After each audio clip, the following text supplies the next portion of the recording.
Hi, welcome to ZGadgetReview. Today we have an electric board. This is going to be the Acedeck Nyx Z3 electric board. Some people call it the Acedeck Nyx Z3 electric board. This is an electric mountain board, and my brother, who actually owns the board, is going to help me do this review because he's the one who's been using it. So we can ask him some questions about what the uses are, if it's worth it, what safety things you should take into consideration, and things like that. So let's get to it.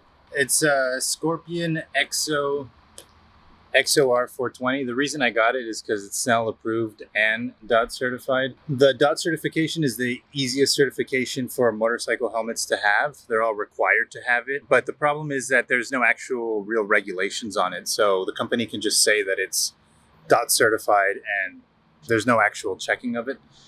But Snell approved needs to be taken to the Snell facility and they have to manually approve it, which usually is a little bit better than the DOT certifications because they're updated every 5 years. So I got this one. This is a 2015 Snell certified, so better than regular just DOT. It has little airflows up here, down here.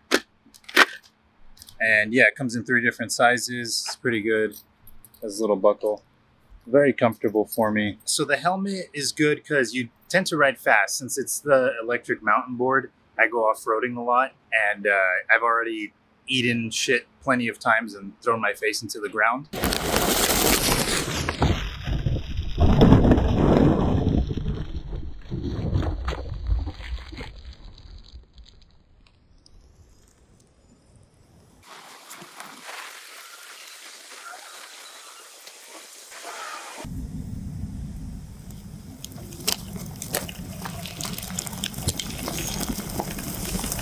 I almost didn't get a full face helmet, but one of my first hardest falls at 20 miles an hour, I slammed my chin straight into the ground, and I basically didn't feel anything. I felt fine when I got up and I was good, so this is really important.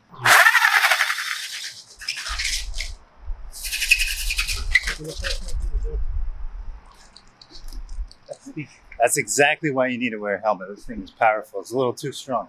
And that's not even the fastest mode either. I also usually have a padded jacket with elbows, shoulders, back pads. And then I have knee pads that I wear. And I also wear a wrist brace that has, I guess like a wrist glove. Has some padding in the front here with the fingers out so I can control the remote. And all of that has helped me a lot when I've fallen, which I've fallen plenty of times already.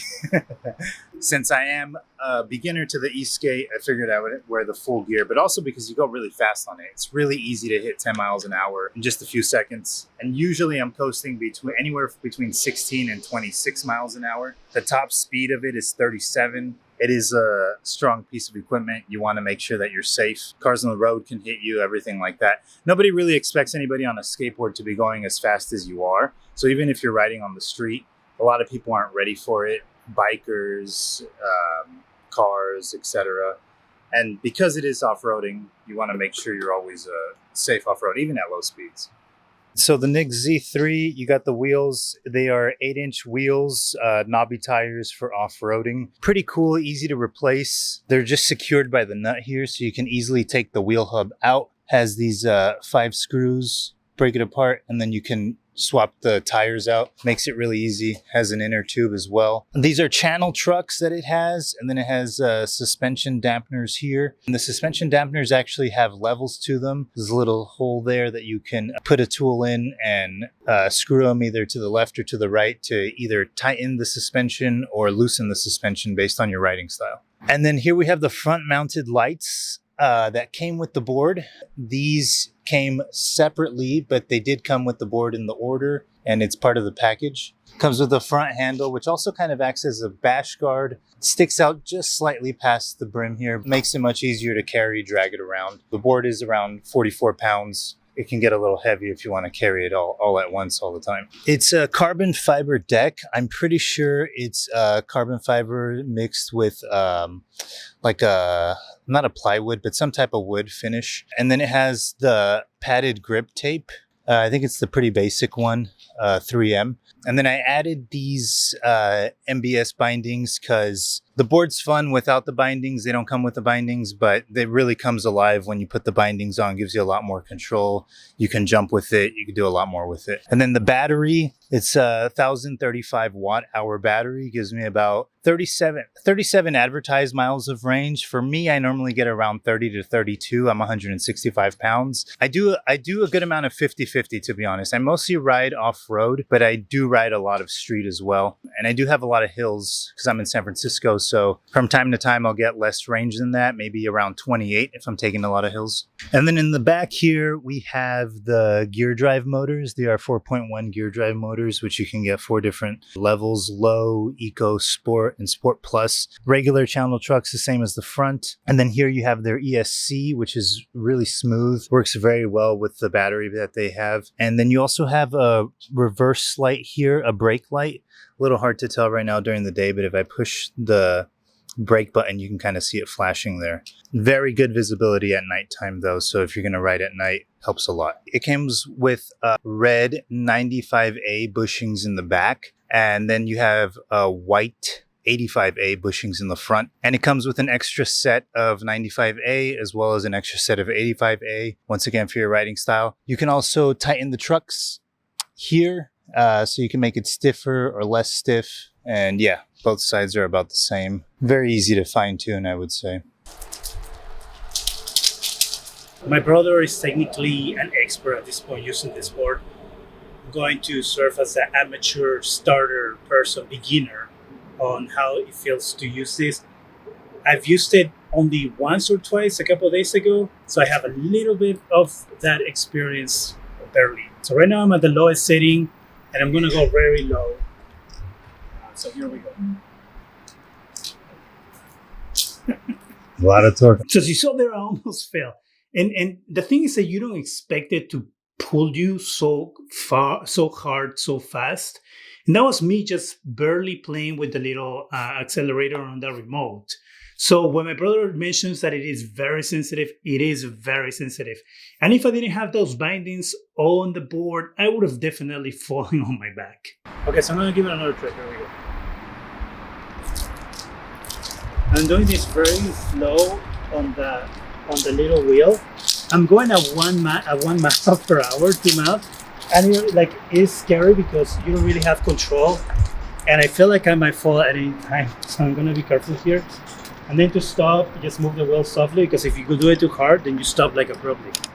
Now, the one thing that I learned when I first did it, when I was doing this with my brother a couple of days ago, is that the best way for you to position yourself is the way you ride a skateboard. So the way I ride a skateboard is I keep my left leg on the board and I kick with my right leg. So I will do this motion when I'm on a skateboard, right? And then I will put my foot back up.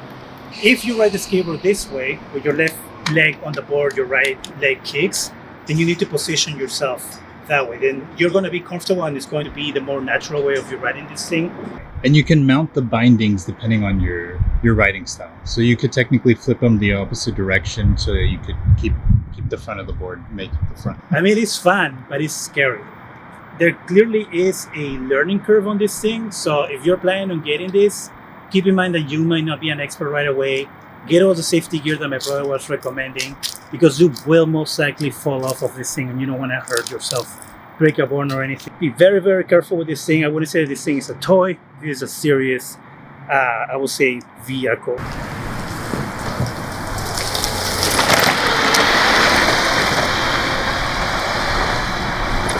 This is a Hobby Wing remote. On the low mode, it's a max of 10 miles, which you can actually edit in the settings. Sport Plus maxes out at 37, but if you go into the remote, you can actually make it max out at 60 miles per hour, which I don't think you can ever actually reach. And what I mean about going into the settings is you press this button 8 times. You can get into a lot of different settings for the speeds and all of that stuff. With the scroll wheel here on the side, you can scroll up and down to go through the settings. You have speed mode, motor run mode, battery max out, the battery cell max. It's a lot more than I know how to work with, but it's a lot of fun to go in here and figure out the technicals of everything. So you press the power button, that gets you into the specific setting that you're trying to get in. This is the accelerator wheel, so it's a scroll wheel. Push up to accelerate, pull down to brake. It's incredibly sensitive though, so even in low mode, when I first started, I was kind of pushing it a bit and I fell off the board a few different times. So you just got to literally just barely touch it. You'll feel the resistance, and that is enough to start getting you accelerating. Once you're comfortable with it, then you can push it a little harder. And the acceleration curve is really nice. So once you start feeling the acceleration, it's pretty smooth to keep just pushing it up. And then you can let go and push it again to go a little bit faster if you need to. And then same thing with the brake. The brake is very strong. If you pull it hard, you're going to go instantly stop. So you usually want to go a little bit relaxed on the brake, depending on, of course, the situation that you're in. And then you also can change from forward to reverse. And then the arrow is forward right now, saying that we're going forward. But if we double tap here, you'll see it moves down, saying that we're going in reverse. So here, the 0 is the miles per hour. That E is the setting that you're in. So right now it's in Eco. It's low, Eco, Sport, Sport Plus. Then you also have a bunch of information down here. Should you need it, tells you about wattage, motor output, and other things. And then we also have the battery bars here. So the left side battery bar is the remote battery. Right side battery bar is the board battery. Usually you get a little bit of battery sag once you get lower than halfway, but it's not too bad.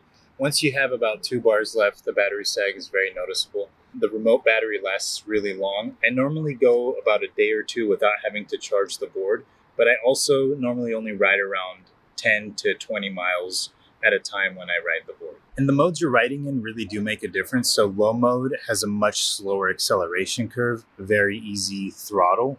Eco mode has a slightly more powerful, more punchy throttle, but still not too bad. The thing about the Eco mode is it has a higher top speed, so you can go a little bit faster. So once you've gotten comfortable in low mode and you want a little more speed, you can bump it up to Eco and go a little bit faster. And then Sport. In Sport, you're going to have a lot more acceleration. It's much faster, much punchier, much more torque, and higher top speed of around 25, 26 miles an hour. And then in Sport Plus, you get the full range of acceleration, which is up to 37 miles per hour, depending on rider weight, terrain, and all of that stuff.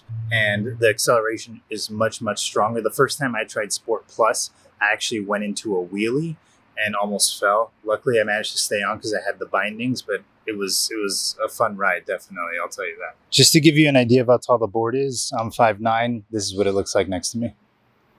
All right, so I get asked all the time, what the hell do I need this for? First thing, it's a lot of fun, right? You get to take this off-road. You can ride it on the grass. You can ride it in the dirt. You can ride it over rocks. I've used it a lot for that, just to have fun with it, jumping over little things, riding off of curbs. But I've also used it a lot to go to the store, used it to grab coffee in the morning, sometimes to grab some breakfast or lunch. I've taken it around with me to the beach before.